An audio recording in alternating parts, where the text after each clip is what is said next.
By the late 60s, a succession of shocking clashes with authority was beginning to unravel the fabric of American society. Civil rights marchers were beaten by police. Students protesting against the Vietnam War were gunned down by the National Guard. Faith in the established order was crumbling. Until now, artists in post-war America had expressed their unease with society in cool, ironic terms. Pop's hard realism, or the chilly objectivity of the minimalists. But now, the sheer atrocity of the times demanded a radical new response. For years, Philip Guston had painted subtle, tasteful compositions like this of 1953. He was of the old pre-pop, pre-minimalist school, the abstract expressionists, rising above the mundanities of modern America to search for higher truths. But by the end of the 60s, Guston felt he could no longer keep the world out of his art. "What kind of man am I," he said, "reading magazines, going into a frustrated fury about everything, and then going into my studio to adjust a red to a blue?" So he began producing angry comic book satires, a shocking, seismic shift that would change the course of American art itself. Come into the studio. Guston's daughter, Musa Mayer, has preserved his studio pretty much as it was.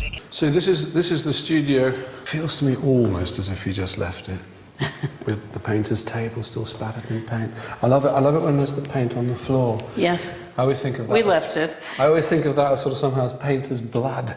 There it is, all the effort. And you've left the paints and the brushes very much in the arrangement that you made them. And that cabinet is full of old paint. Still? It's still full of old paint, yes. But tell me, 'cause what I'm curious to know is, you know, when he made this great shift, this great change, this new style, had the first exhibition, what was the response like? What did everybody in New York think, you know, when they turned up? And there it is, the new work. Well, very negatively, actually.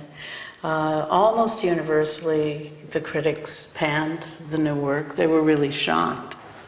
But when you look at a picture, say a picture like this, Ku Klux Klan, what's it called, this one? It's called just This is called Riding Around. Riding Around. Mm-hmm. I mean, what do you think he was driving at by painting pictures like this? Well, he had a whole cast of characters. He called them characters, and they were hooded figures.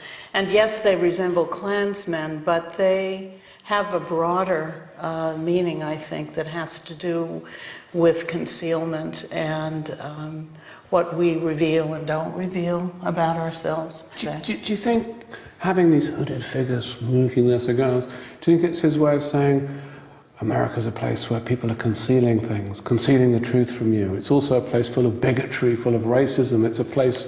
It could be. I mean, look at the blood on the hoods there. Oh yeah, right. So they're definitely up to no good. I mean, and I get the feeling that in a sense with this late work, it's as if he's almost sort of popping the boil of his own frustration that's been building up. It's like he's lancing it, and all this pus is coming out. Yes. Which sort of, good metaphor. Which is why I sort of think you brought out this picture. So this is Nixon with phlebitis, which he was plagued with at San Clemente, which was his retreat on the beach in California. What do you think it symbolized for your dad? I mean, this pussy leg. Is it the corrupt administration? To me, it looks like a map.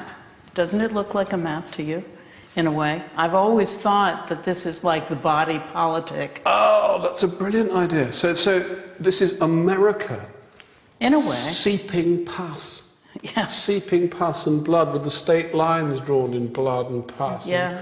That's a brilliant idea. That hadn't occurred to me at all. So it really is a portrait of America. And he's got the American flag. Yes, he does. I mean, I like to think there's almost a little embedded reference to Jasper Johns' flag paintings in here, the flag, but it's the flag melted, it's somehow gone rotten, and there's Nixon literally presented as a dickhead with a cock for a nose and these two testicles for cheeks. I mean, it's such a sort of vicious, satirical, angry picture, isn't it? Yes, it is. And I noticed that you've placed this wonderful picture, Pride of Place, centre stage. I'm guessing that it has a special place in your heart. It does, it does. In a sense, it's a self-portrait. It's a self-portrait of a self-portrait. The artist, the hooded figure, because he acknowledged the dark side of himself. He painted the dark side of himself. He had the courage to do that, which is something not many artists at that time were able to do. Guston's disconcerting paintings tore up the rule book of American art. Until now, movement had followed movement in a seemingly inevitable way. Abstract expressionism, pop, minimalism. But after Guston, anything was possible.